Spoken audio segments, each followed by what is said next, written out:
Good evening and welcome to this celebration of Black Women's History Month, hosted by the Black Student Association at Fielding Graduate University. My name is Talia Bragg, President of the Black Student Association, and I'm a fifth-year doctoral student in the clinical psychology program.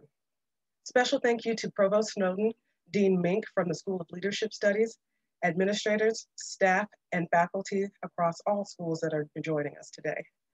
Also, special thank you to Fielding alumni throughout the world that are joining us to celebrate Black Women's History Month tonight. Tonight, you will hear from some of the members of the Black Student Association in their presentation on Black women's excellence. But first, I want to share with you the history of Black Women's History Month. Black Women's History Month was birthed out of the demand to specifically highlight more of the contributions of Black women throughout world history. You see, Black Women's History Month is not a domestic celebration. It is a celebration of Black women internationally. However, for the purpose of tonight, Black American women will be highlighted. You will notice that tonight's presenters are wearing black and gold, as these are the official colors of the historical month. Next slide, please. The order of ceremony tonight includes an overview of BSA, followed by a keynote address by Provost Snowden. The presentation of Black female excellence will begin shortly after Provost Snowden addresses the assembly, and Dr. Konjit Paige, one of the advisors of BSA, will then speak. We will end with our closing remarks. But first, we begin with a moment of silence conducted by BSA Vice President Danica Harper. Next slide, please. Over the past several years, we have seen Black and brown bodies being taken from their world before their potential, whether it's police brutality, it's COVID-19, or it's just life. And so we want to take a moment and celebrate those that aren't able to be here with us today, and the potential that they could have reached had they been given the opportunity.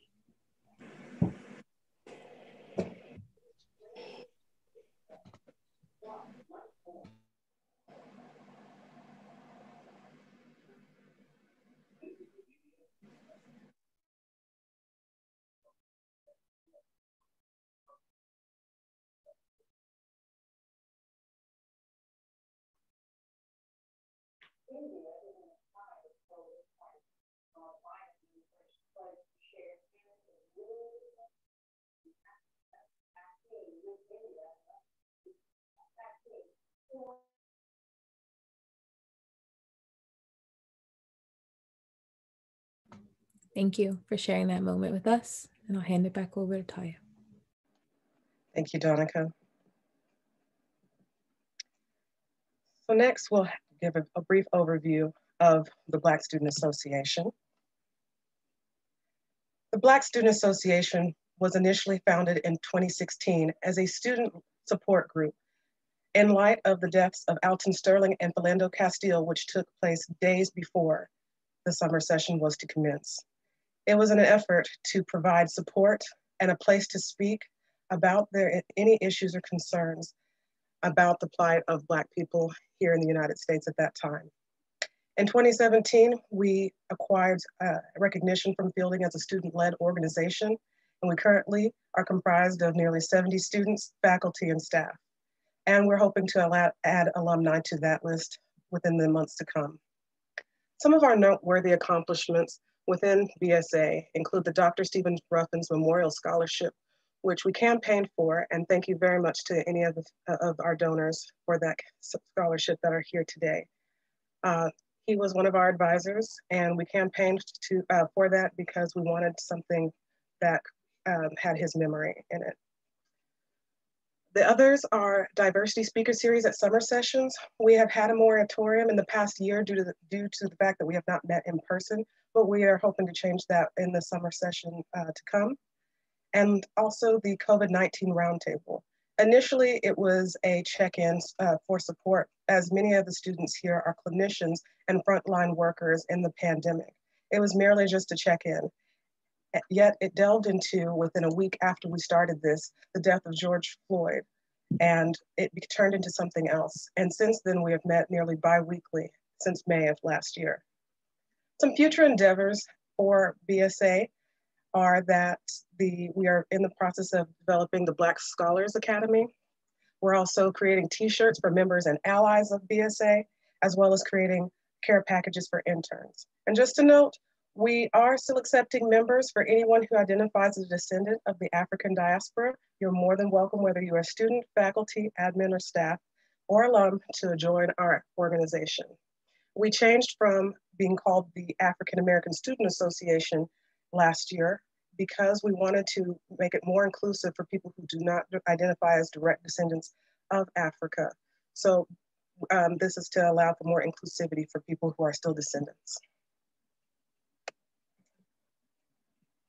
Next slide, please. Our keynote speaker tonight, no doubt, needs no introduction, but we're going to give her a little one anyways. Many of you may know her as the Provost and Senior Vice President of Fielding Graduate University, but tonight, in this assembly, we acknowledge her representation as the senior-most Black female administrator at Fielding. Please join me in welcoming Dr. Monique L. Snowden. Thank you, Talia. Can you hear me okay? Yes, thank you. Thank you. I want to thank the BSA for this invitation and also acknowledging my presence here at the institution. Tonight, just briefly, just a few words so we can move along with the program. But what I wanted to share with you is a story. My mother was born in the steel mill town in Western Pennsylvania, the oldest of 16 children, 14 of them being girls. So in my family, Black women and Black girls ruled supreme. I unfortunately didn't have any siblings, so I am an only child. But my mother, who got a GED, decided that for her little girl that she would introduce me to many Black women throughout history through giving me books to read as a young child. She introduced me to Sojourner Truth when I was about 8 years old. And I'd like to go ahead and read to you a famous speech by Sojourner. She actually gave at the 1851 Women's Convention in Akron, Ohio. When I read this to you, I want you to think about a young Black girl at the age of 8 reading this, and then what my mother was trying to basically convey to me that I would carry on throughout my life. And then I want to put it in context of what is currently happening today, particularly in our country. Sojourner Truth said, "Well, children, while there is much racket, there must be something out of kilter. I think that betwixt the Negroes of the South and the women at the North, all talking about rights, these white men going to be in a fix pretty soon.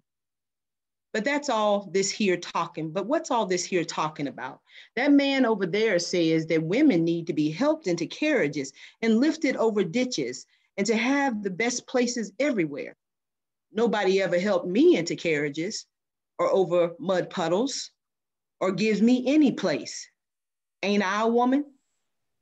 Look at me. Look at my arms. I have plowed and planted and gathered in the barns, and no man can heed me. And ain't I a woman?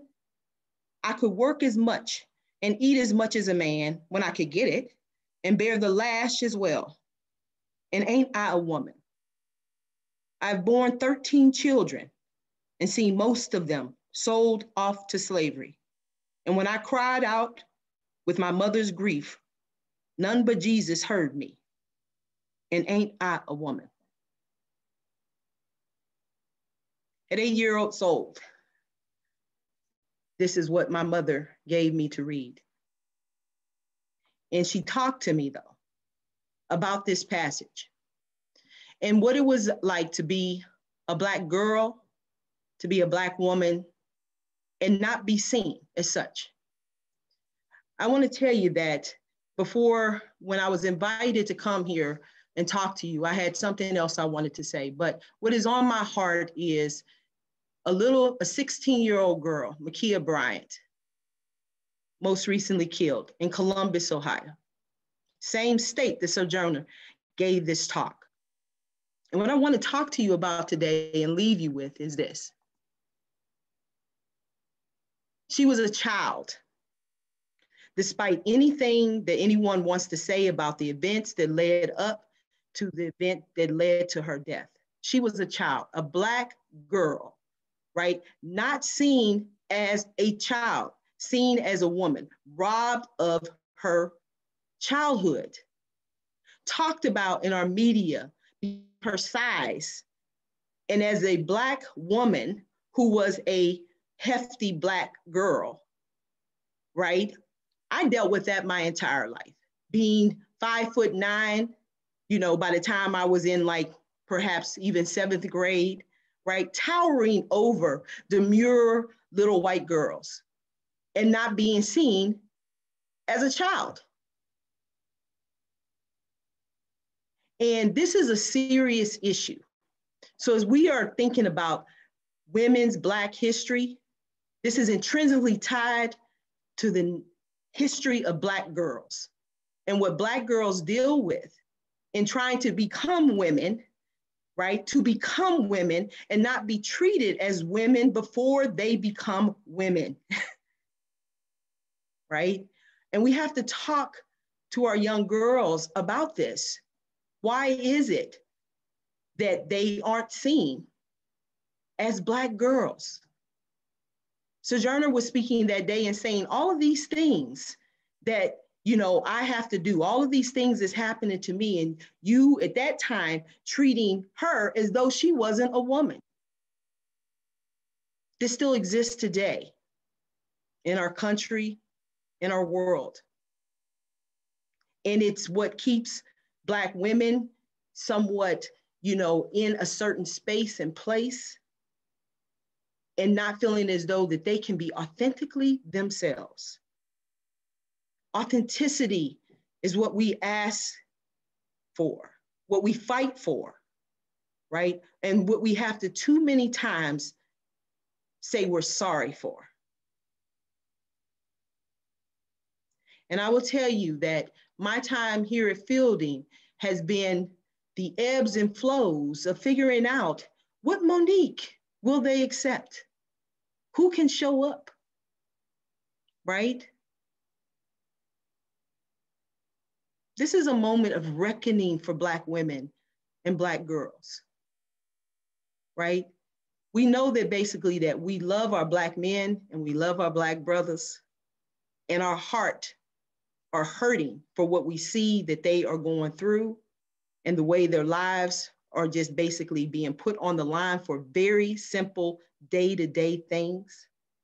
But today, I want us to think about the Black girls and the Black women and that Black girl who stood there while George Floyd was being killed and became prominent that day.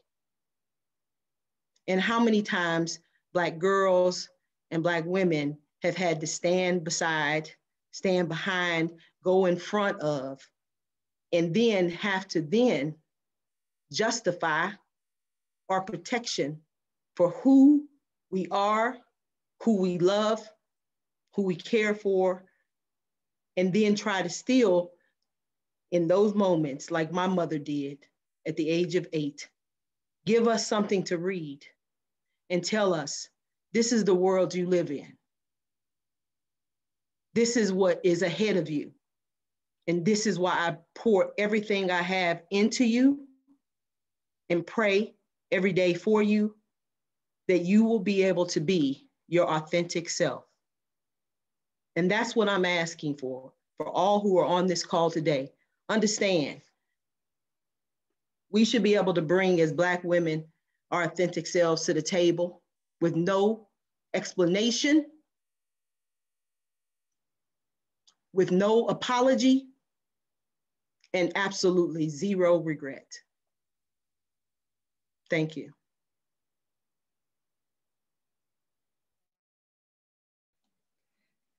Thank you, Provost Snowden, for your magnanimous words and being an example for all of us of what it takes to lead in words and actions from the head, not the tail.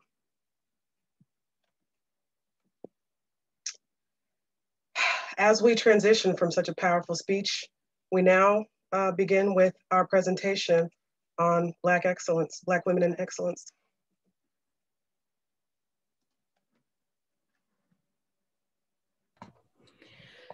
Dr. Snowden had no idea that I was gonna start with this. So I appreciate her giving us a great lead into such an amazing woman. The person that I decided to present about was actually Sojourner Truth. And Sojourner Truth was an African-American evangelist, an abolitionist, a women's rights activist, a Black feminist, and an author. She started out her life, as many of you may know, as a slave, and she fought for her own freedom and fought for the freedom of so many others to come after her. One of her biggest, missions was to make sure that equal rights were for everyone, but also for women, right? She's very clear that you cannot take away that I am a Black woman. You cannot separate my womanhood and my Blackness. They are all inclusive. And she worked really hard to, be an activist for that and be an activist for reuniting Black families. She is known as the first Black woman to sue a white man for her son, for the custody of her son after he had been, sold into slavery in a different family, and she won. She is a remarkable woman. She wrote the Narratives of Sojourner Truth. That was published in 1850. She is the godmother of Black feminism. For those of you who don't know, that is a huge movement to stop the erasure of Black women in history of psychology. And like Provost Snowden started with, her famous speech in 1851, AI Women. One of the things that I found really interesting about this is that it is not the original speech that she wrote. It was tailored to the audience in which she was speaking to. She was told that she was too eloquent and that it wouldn't reach them in the way that it needed to.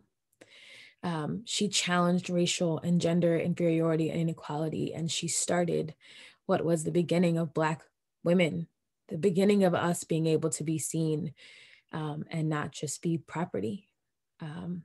And so one of the other things that I, really appreciated from her original speech and in this speech is, if the first woman God ever made was strong enough to turn the world upside down all by herself, these women together ought to be able to turn it back and get it right side up again.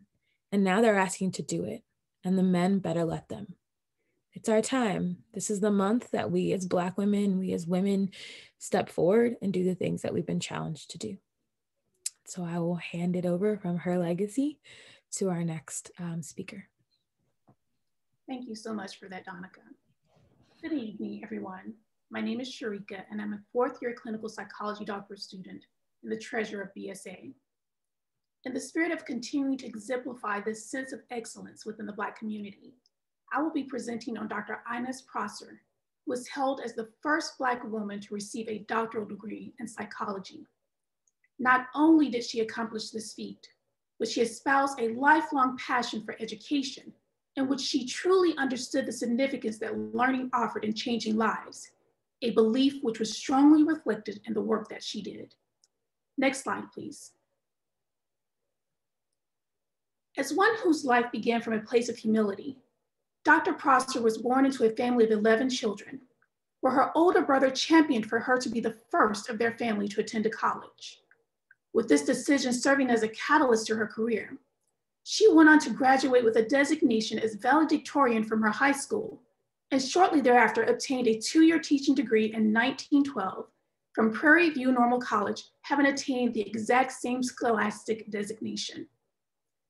That following year, Dr. Proctor began teaching in segregated schools, where she worked with children of all ages across the state of Texas, from elementary to high school.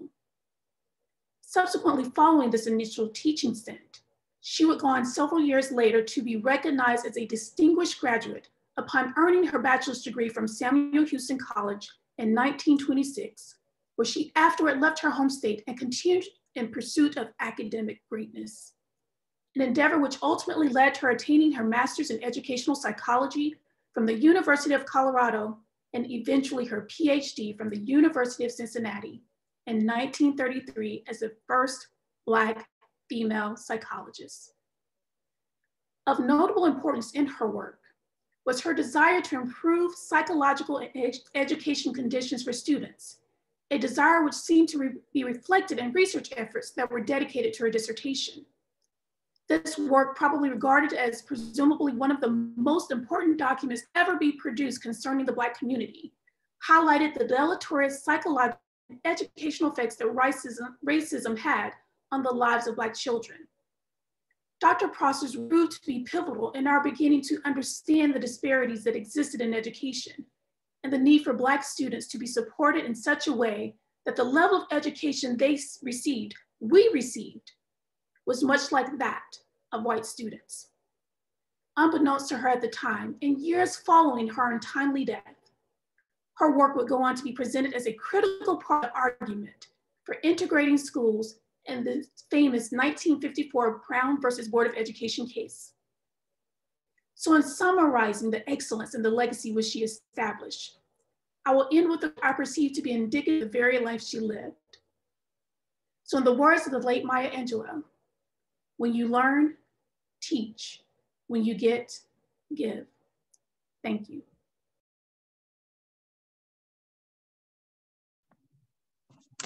Hello, everyone. I am Trifina Jenkins. I'm a second-year student in the clinical psychology program, and I will be presenting on Dr. Alberta Banner, which is an honor. And she was once quoted saying, "I would rather be known as an advocate for equal rights instead of being known as just a scholar."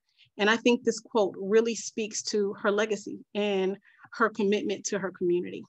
Next slide, please.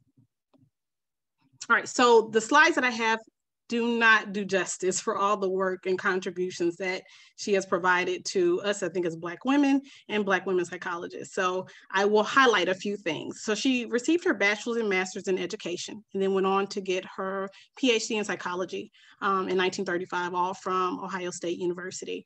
She left from there and continued to be a head of department at several colleges, but notably Winston-Salem College, Southern University, Bennett Women's College, all historically Black colleges and universities. And then she transitioned for the rest of her career, which I think is really notable because she began to work a lot in juvenile research and wanting to reach back within the African-American community, working with youth. And so next slide, please. That kind of brings me to some of the highlights for her.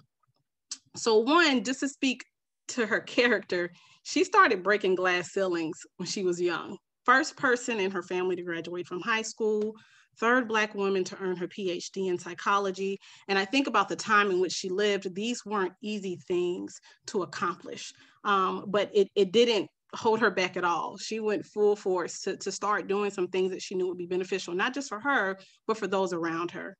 As well as in her career, one of the things I think is really awesome is that she was one of those individuals that did not mind doing lectures on race and on interracial marriage. She would highlight these issues because they were issues that weren't oftentimes spoken about or on. And so I think that really speaks to her really her commitment and her boldness and courage to address issues that most people did not want to talk about. And like I mentioned before, she really had a heart for our youth. And she did a lot of work within juvenile rehabilitation and criminal justice reform.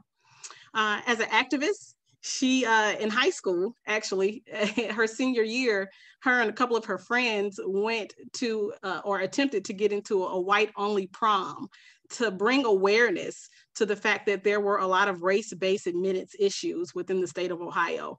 Later on, after she got her PhD, her and another group of peers attempted to do the same thing with theaters in the area as well as restaurants. And a lot of these movements that she was a part of actually brought about new policies in the state of Ohio and to abolish the race-based admittance policies there. So her work as an activist just continued to just shine throughout her life.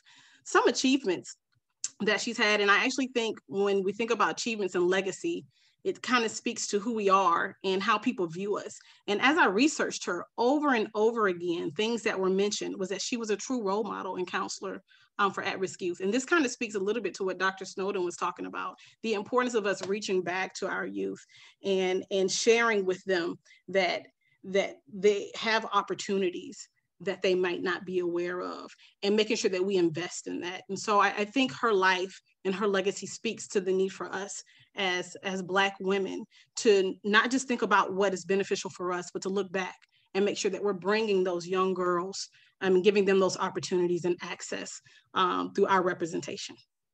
Thank you.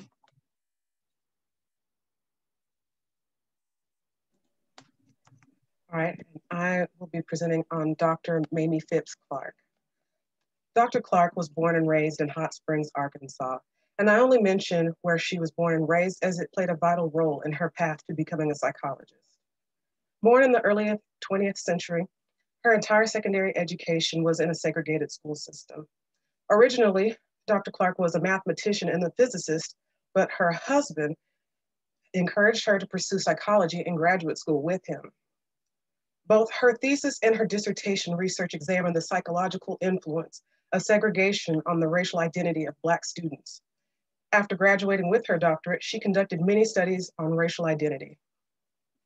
Her most infamous study would become known as the doll study, where Black and white children were asked to identify their preference in color of the doll that they wanted to play with. Both white and Black children identified the darkest doll as the least ideal, citing it was dirty or bad. Her groundbreaking research, too, was cited in the decision in the 1954 Supreme Court case of Brown versus Board of Education. Now, if you are today years old when you discovered that a study you learned about in your Intro to Psychology course was conducted by a Black woman, it's because Dr. Clark wanted it that way. You see, her husband that encouraged her to pursue a career in psychology was none other than Kenneth Bancroft Clark, the first Black president of the American Psychological Association, and often cited as the principal investigator of the illustrious doll study. Dr. Clark professionally opted to align with the feminine expectations of her generation by staying in the background of her husband's career, often letting him receive full credit for her work. I will end this long overdue showcase of Dr. Mamie Phipps Clark with two quotes that resonate with me the most as a future Black woman psychologist. A racist system inevitably destroys and damages human beings. It brutalizes and dehumanizes them, Blacks and whites alike. And lastly, it took me 10 to 15 years to realize that I seriously underestimated the depth and complexity of Northern racism. In the South, you could use the courts to do away with separate toilets and all that nonsense. We haven't found a way of dealing with discrimination in the North. And that reason why that resonates with me so strongly is because as we conquer and try to address diversity, inclusion, and inclusivity of all identities and their intersectionality, we can confront one, but there's always seems to be something else in the background that we seem to neglect. And as future psychologists, I encourage all of us and everyone that might not be a psychologist to consider that in your work. Thank you.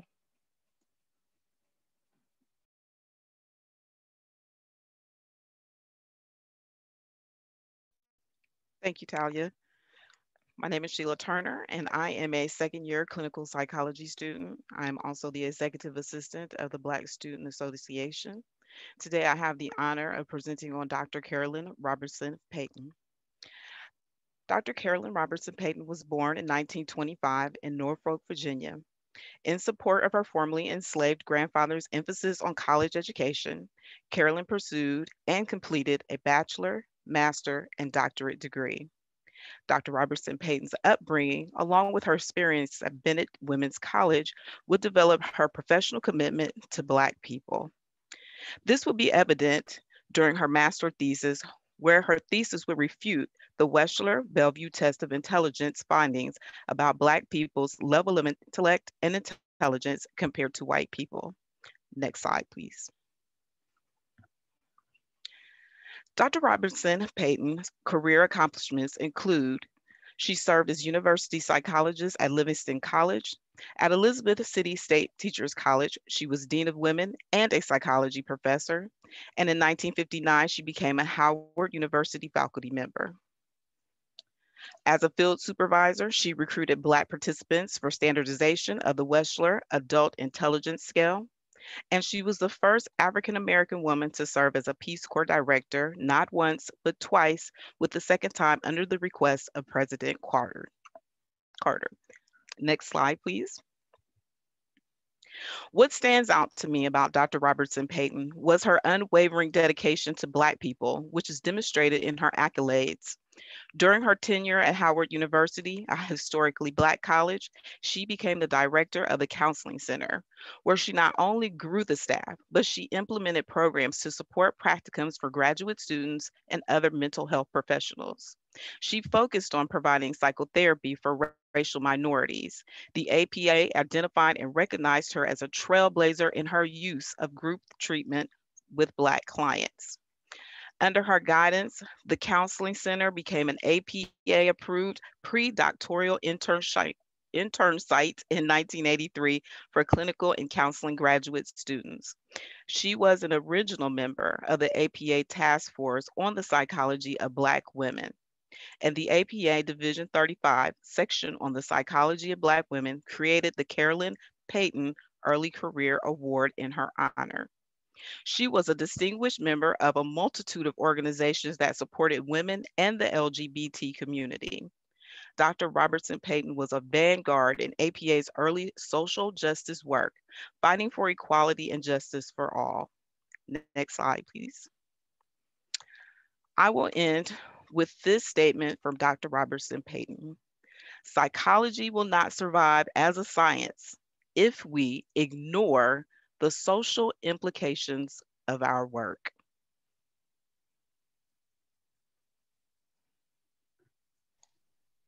Beautiful, Sheila.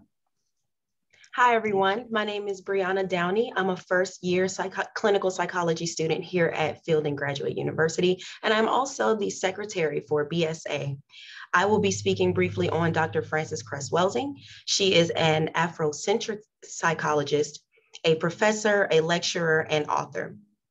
Briefly, some of her most notable achievements include earning her MD from Howard University, of course, an historically Black college and university. She began shortly practicing after, mostly working in children's hospitals in the DC area.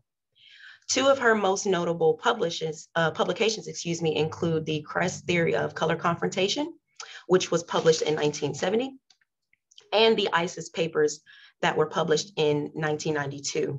Her work focused mostly on what she called the genocide of Black people. And mainly that includes the injustices and racism that is faced by the Black community in regards to chemical and biological warfare, that is food and drugs, the prison industrial complex, the occurrence or frequency of teen pregnancies and the like. She has her own, next slide, please. She had her own definition of racism that was synonymous with white supremacy, that stated white people inflicted supremacy on Black people due to a genetic inferiority, meaning they were afraid for their survival, so they deemed all of these attacks necessary to ensure that they were not genetically annihilated. Again, the agenda is that there's a global war being waged against Black people in several forms, economically, politically, educationally, and so forth. The Black men are often the focal point of this argument because, as I mentioned, they are the proponents, or they have the ability to cause this white genetic annihilation. And so because of those things, we see the issues that are faced in the Black community, like the attack on the Black family, the hypersexualization of our women, the effeminization of our men, and the like. And lastly, racism, of course, is a survival thrust on the behalf of white people to ensure their survival. Next slide, please. Dr. Frances Cresswell came into a predominantly white male Eurocentric field, and she proceeded to shake the room with her groundbreaking work and her postulations on the current Black condition, which are very much still relevant today. She went against the grain in terms of her views on the educational needs, societal needs, communal needs of Black people. And so in closing, one of the quotes that stood out to me was, "Truth is only made visible to those who question everything they have been taught to believe." Thank you.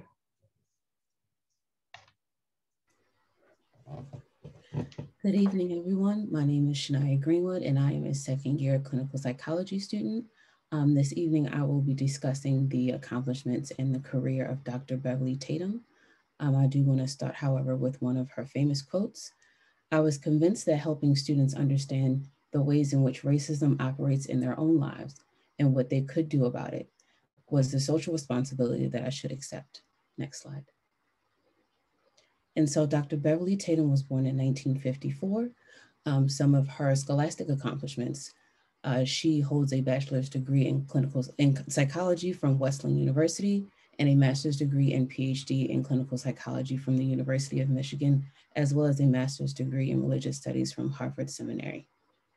Next slide, please.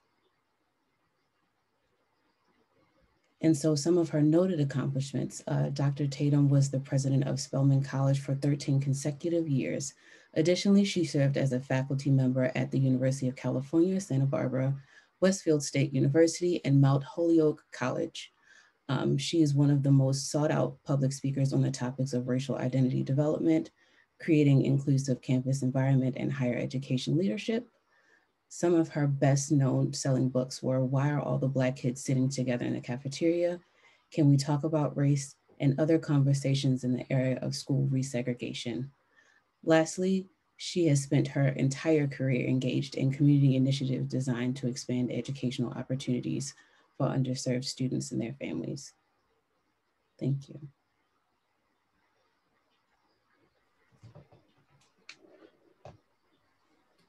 Thank you very much. Now we will have a brief remark from one of our advisors, Dr. Paige.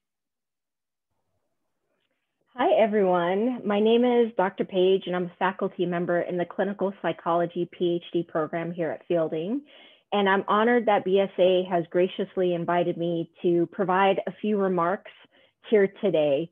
I also appreciate Provost Snowden's remarks, as well as our BSA students, highlighting some of the amazing yet often unacknowledged Black women in psychology. When I thought about what to talk about today or what to say and what I wanted to share, I was brought to a topic that's really near and dear to my heart, and that's mentoring, specifically mentoring Black women. As a Black woman, I have been the first and/or the only Black woman at the table throughout much of my career. Being that predominantly white institutions, I have faced racial discrimination, intimidation, and hostility in nearly every one of those institutions throughout my career and training. In almost every circumstance, I've questioned whether someone like me really belongs in that space, whether I can, as Provost Snowden was alluding to, whether I can be my full, authentic Black self without having to appease and lightly step around individuals and often their white fragility in those institutions. So what helped me persist? Black women. It was a Black woman, a brand new counselor, who saw me in high school and told me that I could go to college. It was a Black woman that provided me with the tools to navigate college as a first-generation student. Another Black woman told me that college wasn't enough, that I should go to grad school. And yet another, while I was pursuing my master's, told me that I had what it took to be successful as a PhD student. And all those steps, I did not see myself in the place where I wanted to be or even could imagine. It was those Black women who stepped in and provided that for me. Entering into higher education, it was Black women who helped me navigate the isms that I encountered in predominantly white academic spaces. Black women who, unlike white women who often claimed me as their mentee, sometimes not even asking me, and mostly being able to do it to emphasize that they had a diverse student that they were working with. Black women who took time, care, built trusting relationships with me, positioned me and networked me into various leadership opportunities. Black women who cared what happened to me, what happened to us. At a certain point in my training, I decided that I didn't want to be the one and only. I wanted to see my sisters next to me. I wanted to experience success with them. I wanted to transform these spaces that had tried so hard to exclude those that look like me. My father was often fond of saying that when a door opens, open it a little bit wider for the next person. And I've tried to live that. My opportunities are our opportunities. Some of my greatest professional joys have been to see, witness, and support other Black women in my field. And if you're a mentee of mine, you know that I often share the words of my father and encourage Black women to mentor, support, and uplift each other. So that's my call for you today. Support Black women. Mentor Black women. See assist, help assist. And I say this to include my trans sisters and gender nonconforming folks as well. For Black women in academia, this involves using our own platforms to provide additional opportunities and access for other Black women. But this is not always an easy task. There are a number of barriers in being able to establish mentoring networks among Black women, including availability, time, and resources. Additionally, Black female faculty and students may have fears about the mentoring relationship. For the student, they may worry that if I ask you for mentorship, will you see me as someone being deficient? From the faculty perspective, if a faculty member is reaching out, sometimes their concern is, if I seek you out, will you think that I think something is wrong with you? So both are aware of how they might come off to each other. Also, both Black female faculty and students are aware of the impact of perceptions that others, predominantly white students and faculty, may have on the relationship. So for example, I've often had white colleagues express to me or allude to me that I must not like white folks all that much or other groups because of my level of commitment to Black women. And just so you know, that's not true. I love Black women, and I care and love for other people too, but this is my priority. These barriers may prevent us from being in authentic connection with each other. However, I encourage us to move past these barriers and delve into building lasting mentoring relationships. For those that do not identify as Black women, I too encourage you to support us. While others have proposed different ways that this can occur, the three things I'd like to highlight are, number one, listen. Listen to what Black women have to say. Listen actively so that you can clearly hear their message. Sometimes what happens when a Black woman talks about her truth and her Black experience, a non-Black person is starting to think about their defensiveness, is starting to think what they might say next, starting to think, oh, I hope this person doesn't think I'm racist, and it prevents them from actually hearing what the woman has to say. The second is, once they've said it, believe Black women. Our realities, especially our racial realities, are questioned so much that sometimes we question ourselves. For a Black woman to go against gendered racism and reveal a truth about her existence, it's dangerous territory for us, and it's a privilege for others if we let them witness this. Third, sponsor Black women in leadership. And now sponsorship is slightly different from mentorship. It's providing direct access to opportunities and networks that serve to advance the career trajectories of Black women. It involves actively promoting Black women when one is able. As I close out this time, I would like to give gratitude to the number of Black women that have served as mentors and guided me and so many others like me. Mrs. Lewis, Dr. Janet E. Helms, Dr. Jessica Henderson Daniel, Dr. Terry Davis, Dr. Olivia Moorhead Slaughter, and the number of other Black women who continue to show up for me and so many others. I also wish to show gratitude for the upcoming group of Black women in academia. I see you, and I have a seat next to me ready for you. Thank you. Thank you so much, Dr. Paige, for those powerful, powerful words.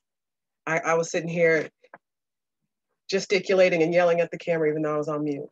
But yes, we appreciate having you as an advisor. We truly do. So before we close, as we begin to close our ceremony, we want you to leave you with these thoughts. Next slide, please. Oh, that's it. Perfect. Take a look at this graph. This graph represents the latest data by the American Psychological Association on the demographics of active psychologists within the United States. Out of the nearly 87,000 psychologists actively practicing in the United States, only 5% are Black. Within this group, the disparity of Black psychologists is lower for women, about 70% in the gender gap within this workforce. This is also not considering the wage gap that is also present for Black women across occupations. These obstacles alone present their own issues with attaining professional success when considering their place in a society that has often oppressed their access to education. This is why representation matters. In reflection on the processes of us creating this event, we have collected some quotes from students about what it means to them to see Black women psychologists. Next slide, please.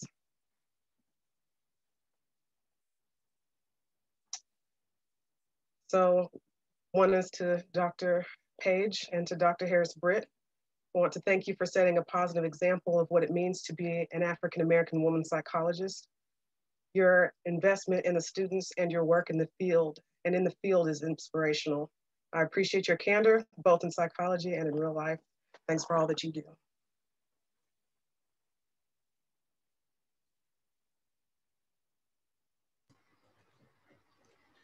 So there was something about what Dr. Paige mentioned about opening the door just a little bit wider for the rest of us to walk in.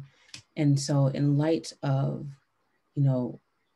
Black Women's History Month, we did want to celebrate our Black women psychologist advisors, Dr. Paige and Dr. Harris-Britt, who appears to not be with us today. So we did want to present both of you with an award for all of the work that you have done with all of us and just being our Sankofa bird, reaching back and making sure that we get all of the things that we need so we can be the best psychologists to go out in this world. So from BSA and the rest of us, I would like to say thank you so much.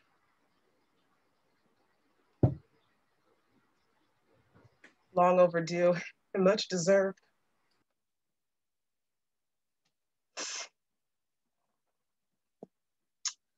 Okay, thank you again to Dr. Paige and Dr. Harris-Britt for giving a little bit more of your sweat equity outside of the classroom to cultivate the next generation of Black women in psychology.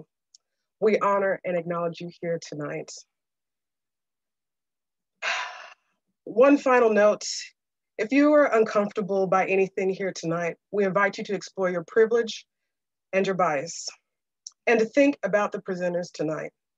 Each of these women have been subjected to systemic racism and institutional oppression to get to where they are at this very moment and are still experiencing as they pursue where they want to be or to stay where they are.